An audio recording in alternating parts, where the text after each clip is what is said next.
আসসালামু আলাইকুম ভিউয়ার্স, সবাই কেমন আছেন? আশা করি সবাই ভালো আছেন। আজকে আমি দেখাবো যদি কোনো সময় লিফট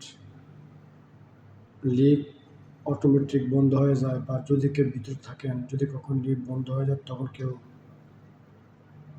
ভয় পাওয়ার চেষ্টা করবেন না। কারণ এই জন্য ভিতর থেকে আপনারা এই যে বাটনে দেখতে পাচ্ছেন, এটা হচ্ছে একটা ইমার্জেন্সি বাটন। এই বাটনে চাপ দিবেন যদি লিফট মুভ না হয়।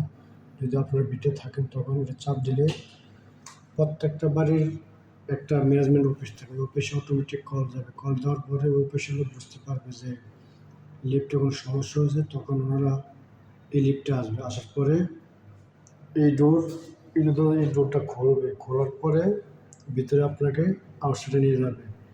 এরপর লিফট যদি মুভ না হয় তখন যারা লিফটের লোক তারা আসে, তখন এই যে এখানে দেখতে পাচ্ছেন রান অ্যান্ড অটো, এটা চাপ দিবে ইনস্ট্রাকশন নিচে দিয়ে, আর রান দিয়ে তখন is up and down. Up দিলে উপরে, ডাউন দিলে নিচে, তখন লিফট মুভ হবে।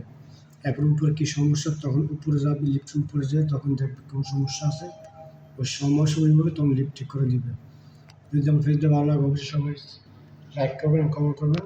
আসসালামু আলাইকুম।